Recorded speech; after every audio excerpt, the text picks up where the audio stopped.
Born in Berwick, October 20th, 1952, Jim Brothers was an all-star caliber softball and baseball player.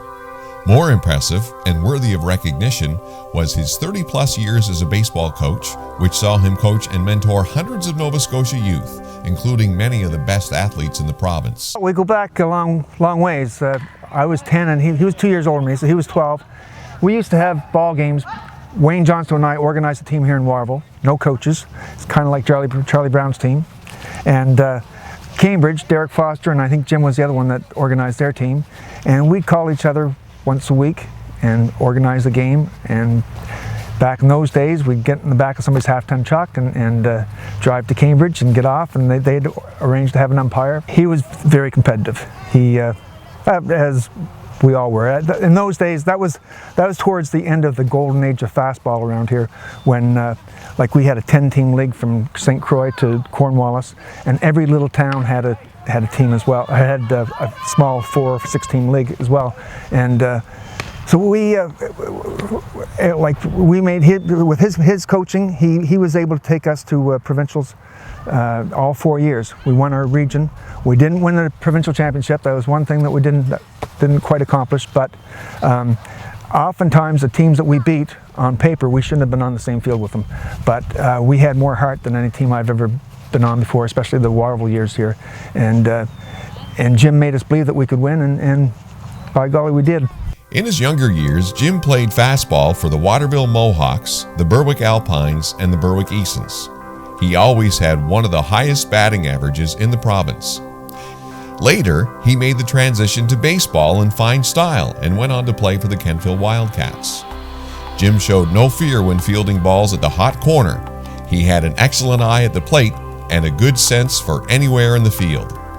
He always had a great desire to play, and later in his life, he passed on his determination and love of the game to the next generation, including his son Ryan, a fine baseball player in his own right.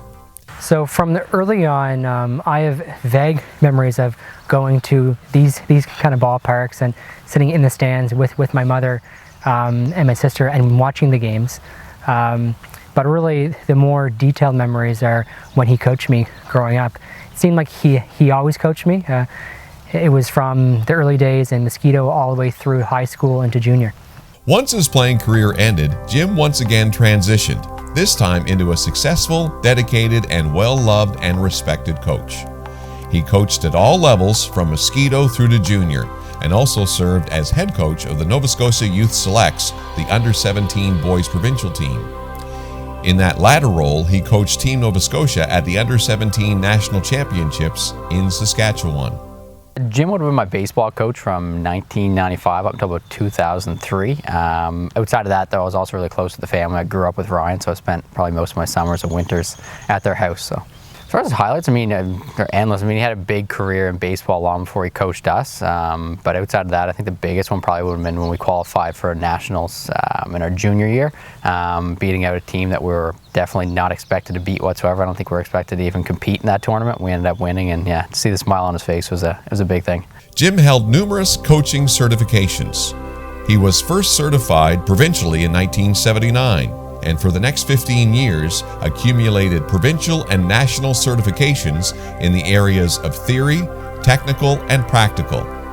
During this time period, he was one of the highest qualified coaches in all of Nova Scotia. He coached and mentored more than 400 youth directly and many more indirectly. The role model Jim provided to the many players he coached, instructed, and mentored is the true measure of his achievement. My dad's been with me my entire life in the sports world and not in the sports world, and he's always been there for me. And I'd like to thank the Berwick Sports Hall of Fame for giving me the opportunity, and my family the opportunity, and my friends to be a part of this. Jim Brothers passed away on November 29, 2016 at the age of 64. The Berwick Sports Hall of Fame is proud to induct him posthumously as an athlete and particularly as a builder and one of the finest coaches of his generation.